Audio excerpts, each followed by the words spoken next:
자, 반갑습니다. 배동찬 교수의 맛있는 돈 이야기의 배동찬입니다. 자, 여러분 반갑습니다. 금리 인하, 달라지는 재테크. 지금 금리가 올해 하반기에 인하될 가능성이 있다고 말들이 나오고 있죠. 그러면 금리가 올라도 부동산에 대한 긍정적인 사람들은 부동산은 오른다. 또 부동산에 대해서 좀 부정적인 사람들은 금리가 올라도 부동산은 떨어진다라고 말씀들을 하죠. 그런데 이 금리가 떨어져도 부동산의 긍정론자들은 부동산은 오른다라고 말씀을 하시고, 부동산의 부정론자들은 금리가 떨어져도 부동산은 떨어진다라고 또 말씀들을 하고 있죠. 즉 모든 현상은 자기가 어디를 바라다 보느냐에 따라서 뭐든지 자기 중심적으로 달리 해석을 하는 것 같아요. 이 상승론자들은 어떤 경우든 상승을 한다라고 말씀을 하시고, 이 하락론자들은 어떤 경우든 하락을 한다라고 이렇게 말을 한다는 거죠. 그래서 우리는 이 가운데서 항상 헷갈리는 거예요. 금리가 인하하면 부동산 가격이 떨어질까? 또 금리가 올라가면 주식은 올라갈까? 막 헷갈리는 거예요. 어떻게 해야 될지 모르는 거예요. 왜? 생각과 말과 주관, 의견은 다 틀리기 때문에. 그래서 여러 가지 생각과 여러 가지 말씀들이 있겠지만은, 이러한 와중에 이 슬기로운 사람들, 또 지혜로운 사람들은 자신만의 투자 원칙을 가지고 있다는 거예요. 누가 어떻게 말을 하든지 금리가 인하됨으로써 부동산이 오른다 떨어진다 어떤 얘기가 나오든지 간에 자기만의 투자 원칙이 있다는 거죠. 즉 자기만이 가지고 있는 세상을 바라다보는 눈이 있고, 자기만이 가지고 있는 재테크 투자의 눈을 가지고 있다는 얘기예요. 그래서 저는 이렇게 말을 하고 싶어요. 금리를 하면 재테크가 보인다 라고 말씀드리고 싶어요. 어떻게 보면 이 금리라는 거는 이 재테크를 놓고 본다면 가장 기본 중에 기본이라고 이렇게 말씀드릴 수가 있어요. 그래서 오늘은 우리 금리에 대해서 한번 자세하게, 또 이론만 공부하는 게 아니라 나중에 이걸 어떻게 써먹는지 이런 부분에까지 한번 강의를 한번 해보도록 하겠습니다. 먼저 이 금융이라는 말이 있죠. 이 금융이라는 거는 그냥 돈을 빌리고 빌려주는 것을 우리는 금융이라고 합니다. 그리고 실물 거래라는 게 있죠. 이 실물 거래라는 거는 상품과 돈의 교환을 말하는 거예요. 즉 여러분이 시장에 가가지고 10,000원짜리 뭐를 샀다라고 하면 여러분은 시장 상인에게 10,000원짜리 돈을 지급이 되죠. 그리고 그 물건을 가지고 오는 거 아닙니까? 요게 우리는 실물 거래라는 거고, 금융 거래라는 거는 돈과 증권 또는 채무 증서가 교환하는 거예요. 여러분이 은행에 가서 예금을 했다. 5천만 원을 예금을 했다라고 한다면 여러분은 은행에 5천만 원 돈을 지급하는 거고, 은행은 여러분에게 증권, 즉 적금 통장을 지급하는 거죠. 또 여러분이 여유자금 1,000만 원이 있어서 친구한테 돈을 빌려줬다. 즉 돈을 지급을 했고 친구는 여러분에게 차용증을 지급하지 않습니까? 그게 채무증서가 되는 거죠. 이런 거래를 우리는 금융거래라고 하는 거죠. 그리고 금융제도가 뭐냐라고 하면 금융시장과 금융기관들을 운영하는 법규 등을 포괄적으로 관리하는 제도, 이런 제도를 우리는 금융제도라고 하는 거죠. 그러면 금융제도의 역할은 뭐냐라고 한다면 자금을 잉여 부분에서 부족 부분으로 원활하게 흐르도록 하는 거죠.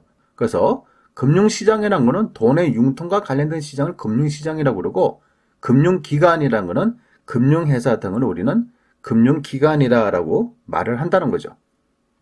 자, 그러면 금리가 무엇이냐라는 거죠. 또 금리라는 거는 돈을 빌려 쓴 대가를 우리는 금리, 즉 이자율이라고 표현을 하는 거죠.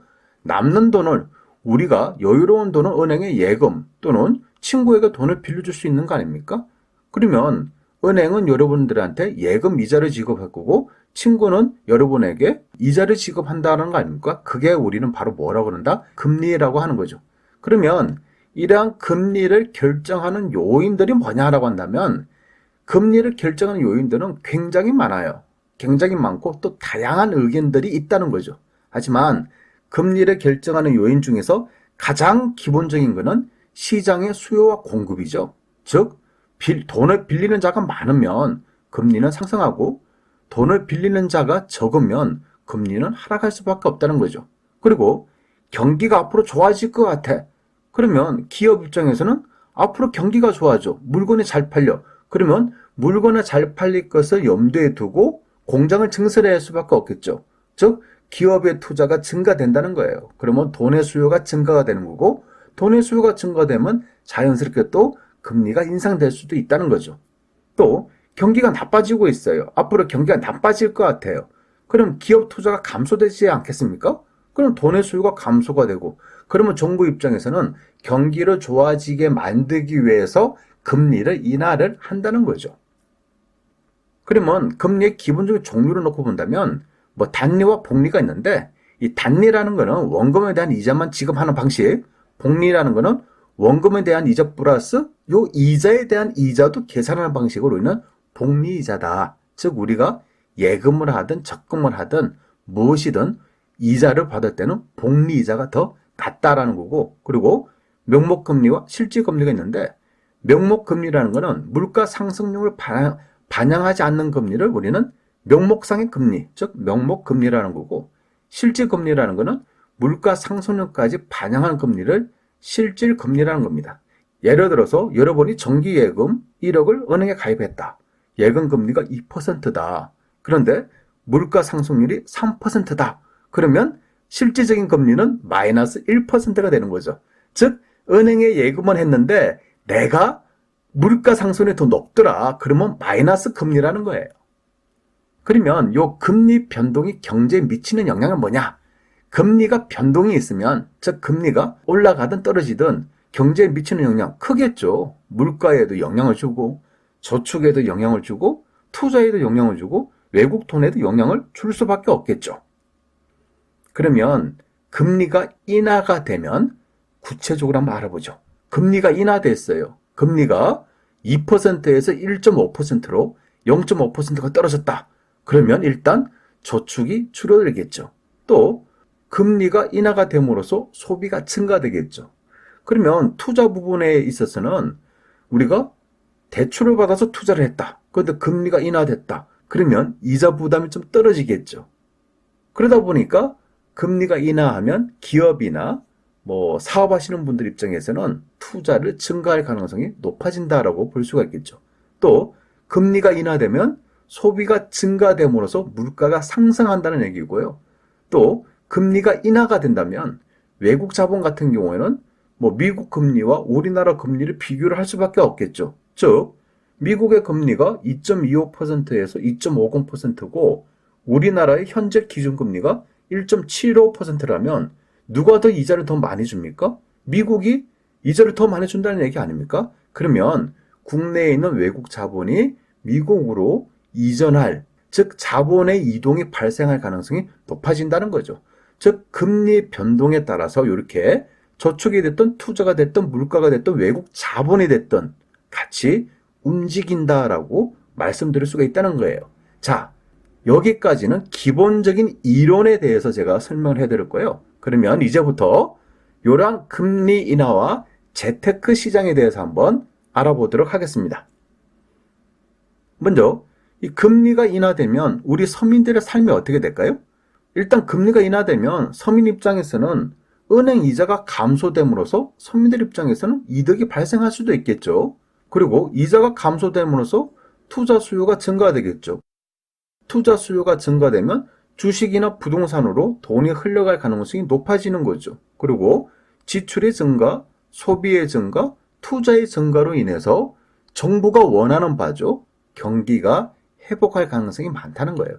따라서 정부는 경기 회복을 하는 차원에서 뭐 한다? 금리를 인하한다는 거죠. 그리고 이 금리 인하는 주식시장과 부동산 시장의 긍정적 요소로 볼 수가 있죠. 즉 은행 예금의 인하는 곧 돈들이 주식이나 부동산 시장으로 흘러들 가능성이 높아지는 거죠. 그러면 우리나라는 왜 금리를 인하하려고 하느냐? 가장 중요한 거는 이 대한민국의 경기 자체가, 우리나라의 경기 자체가 나빠지는 것 같아요. 또 실질적으로 본다면 여러 가지 통계 자료에 의한다 하더라도 다 안 좋게 나타나고 있지 않습니까? 미국과 중국의 무역 분쟁으로 인한 수출이 악화, 경제 성장률의 악화, 내수 경기의 악화, 취업률이 악화되고 건설 경기가 침체되고 내수 경기조차도 지금 침체기에 있다는 거예요.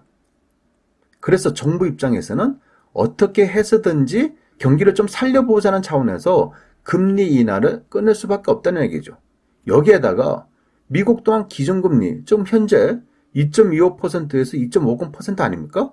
근데 미국 또한 미국과 중국 간의 무역 분쟁으로 인해서 미국 경제 성장세가 좀 주춤하는 거예요. 또 미국 경제 성장세가 둔화될 수 있다는 거 아닙니까? 따라서 미국 또한 기준금리를 3분기 중으로 인하될 가능성이 많다는 거죠. 따라서 미국이 기준금리 인하하니까 우리나라도 지금 여건 다 안 좋으니까 당연히 우리나라의 기준금리를 인하하게 됨으로써 우리나라의 경기를 살려보고자 하는 그런 요소들에 의해서 우리나라의 기준금리를 인하하겠다는 그런 말들이 나오기 시작하는 거죠. 하반기에 금리가 인하가 된다면 그 이유는 압축을 해서 설명해 드리면 바로 대내적으로 볼 때는 경제 성장성이 둔화되고 있고 경기가 불황해 있고 대외적으로 보면 미국과 중국의 분쟁, 장기화, 또 미국 금리의 인하 이런 요소로 인하여 우리나라 또한 금리를 인하할 가능성이 아주 높아 보인다는 거죠.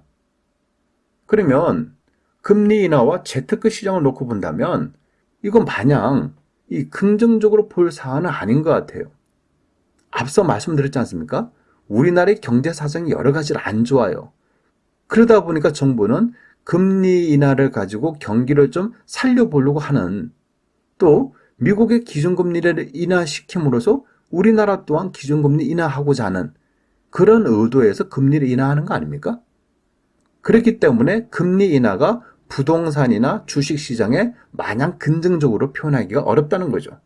그나마 주식시장 같은 경우는 금리가 인하하면 이런 뉴스를 가지고 좀 변동폭이 좀 있을 수도 있어요. 그래서 금리 인하가 결정되고 발표가 되고 그러면 주식시장에 다소 긍정적인 요소로 발생될 수는 있어요. 하지만 이 요소가 장기적으로 쭉 이어갈 가능성은 그다지 많지가 않다라고 이렇게 말씀을 드릴 수 있을 것 같고요. 부동산 같은 경우에는 이 금리가 인하되면 부동산 가격이 상승한다. 이건 기본적인 이론이라고 그랬어요. 하지만 실제적으로 현재 우리나라가 금리를 인하하는 그 이유를 놓고 보면 그다지 긍정적이지 않지 않습니까? 그런데 금리가 인하됐다고 이제 부동산 가격이 상승한다. 이렇게 말하기는 더더욱 좀 어려운 것 같아요. 오늘 강의의 핵심은 금리가 올 하반기에 설령 인하가 된다 하더라도 주식시장에 대해서는 반짝은 할 수 있을 것 같아요. 하지만 반짝 이후에 끊임없이 상승한다라고는 말은 못할 것 같고요. 부동산 시장을 놓고 본다면 올 하반기에 기준금리가 인하됐다 하더라도 부동산 시장이 갑자기 상승으로 반전되는 그럴 가능성은 그다지 많지가 않다라고 이렇게 말씀드릴 수가 있을 것 같아요. 물론 판단은 여러분들이 판단을 하셔야 되는 거죠. 이상까지 배종찬 교수의 맛있는 도움 이야기였습니다. 감사합니다.